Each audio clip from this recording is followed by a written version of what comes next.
Hello বন্ধুরা, cooking studio by me and my sister চ্যানেলে সবাইকে জানাই স্বাগত। কুকিং স্টুডিওর আজকের রেসিপি তরমুজের আইসক্রিম। এই গরমে শরীরকে ঠান্ডা রাখতে বাড়িতে তৈরি করে ফেলো তরমুজের আইসক্রিম। আর এই তরমুজের আইসক্রিমটা বানানোর জন্য আমি এখানে কয়েক টুকরো তরমুজ কেটে নিয়েছি। তরমুজগুলোকে এখন আমি মিক্সিং জারের মধ্যে দিয়ে ব্লেন্ড করে নেব। একটা মিক্সিং জারের মধ্যে তরমুজের টুকরোগুলোকে প্রথমে দিয়ে দিচ্ছি।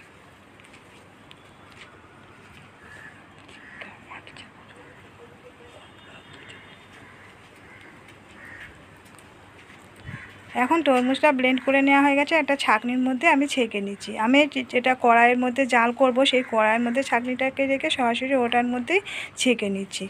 যদি তরমুজের বীজগুলোকে ব্লেন্ড করার আগে বের করে নেওয়া যায় তাহলে আর ছাঁকার দরকার নেই, যেহেতু আমি বীজগুলোকে বার করিনি সেই জন্য ছেঁকে নিচ্ছি।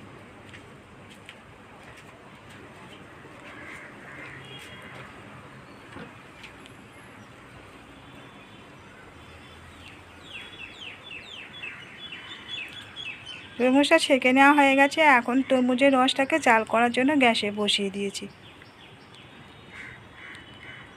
খানিকক্ষণ এটাকে জাল করে একটু ঘন করে নেব। এখন দিয়ে দিচ্ছি চিনি, আর এখানে আমি 6 চামচ চিনি দিয়েছি। এখানে চিনিটা তোমরা বুঝে শুনে অ্যাড করবে, কতটা মানে আইসক্রিম কতটা তৈরি করবে সেরকম বুঝে চিনিটা অ্যাড করবে। আর এখানে কর্নফ্লাওয়ার নিয়ে নিচ্ছি একটা বাটির মধ্যে 2 চামচ। একটু জল দিয়ে কর্নফ্লাওয়ারটাকে গুলিয়ে নেব।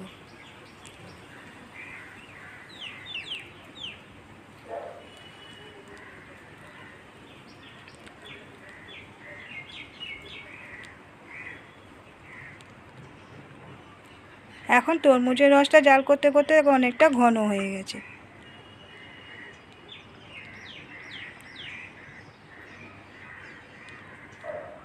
এখন যে কর্নফ্লাওয়ারটা গুলিয়ে রেখেছিলাম সেই কর্নফ্লাওয়ারটা দিয়ে দিলাম। কর্নফ্লাওয়ারটা দেওয়ার পরে সঙ্গে সঙ্গে কিন্তু তরমুজের রসটা একটু ঘন হয়ে যাবে। তখন এটাকে অনবরত নেড়ে যেতে হবে।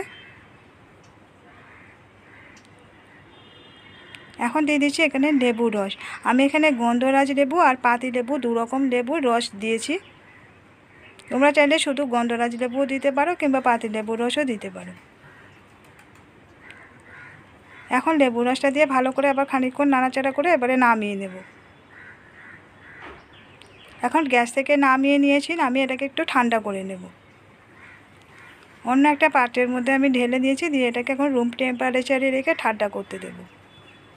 এখন ঠান্ডা হয়ে গেছে। আমি এখানে একটা আইসক্রিমের মোল্ড নিয়েছি। মোল্ডের মধ্যে কিছুটা করে ঢেলে দিচ্ছি।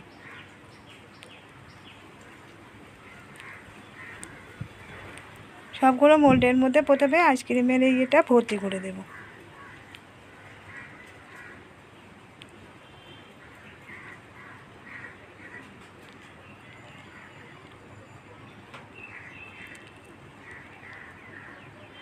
সবগুলো ভরে দেওয়া হয়ে গেছে। এখন আমি একটা প্লাস্টিকের এরকম যে ক্যারি ব্যাগগুলো পাওয়া যায় সেই ক্যারি ব্যাগের টুকরো করে এই মাপে কেটে নিয়ে রেখেছিলাম আগে থেকে, পরিষ্কার করে ধুয়ে সেই প্যাকেটটা উপর থেকে ঢাকা দিয়ে একটা গাড়া লাগিয়ে দিলাম। প্লাস্টিক না দিলে তোমাদের কাছে যদি অ্যালুমিনিয়াম ফয়েল পেপার থাকে তো ফয়েল পেপারও লাগিয়ে দিতে পারো। এখন মাঝখান থেকে একটু ছুরি দিয়ে একটা কাট করে দিচ্ছি। এখান থেকে এবারে আইসক্রিমের যে স্টিকগুলো পাওয়া যায় সেই স্টিকগুলোকে লাগিয়ে দিচ্ছি।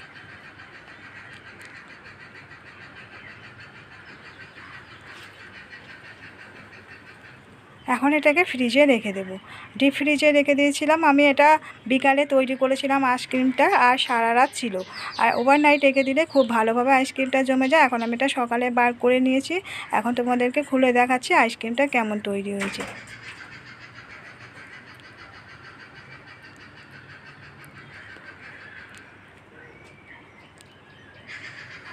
এটা এমনিতে প্রচণ্ড এখন গরম, যার জন্য এমনিতে এটা বাইরে একটু ঘোরালেই উঠে আসছে। একটু জলের মধ্যে বসিয়ে দিচ্ছি, কতগুলো এমনি উঠে আসছে, এবারে বাকিগুলো উঠছে না, সেই জন্য আমি একটা পাত্রের মধ্যে অল্প একটু জল নিয়ে তারপরে বসিয়ে দিয়েছি, যে আইসক্রিমগুলোকে উঠিয়ে নিচ্ছি। বন্ধুরা, আজকের ভিডিওটা তোমরা যারা প্রথম দেখছো তাদের কাছে রিকোয়েস্ট করছি প্লিজ আমাদের চ্যানেলটিকে সাবস্ক্রাইব করে দেওয়ার জন্য পাশে থাকা বেল বাটনটিকে অন করে রাখবে, যাতে কোনো নতুন ভিডিও আপলোড করব সবার আগে নোটিফিকেশানে পৌঁছে যাবে। তৈরি হয়ে গেছে তরমুজের আইসক্রিম। তোমরা বাড়িতে তৈরি করে ফেলো এখন এরকম তরমুজের আইসক্রিম। আর আজকে তরমুজের আইসক্রিমটা কেমন হলো কমেন্ট করে জানাতে ভুলো না। ভালো লাগলে একটা লাইক দিও, শেয়ার করো এবং সাবস্ক্রাইব করে রেখো। আজকের মতো বিদায় নিচ্ছি, ফিরে আসছি আবার নতুন কোনো রেসিপি নিয়ে।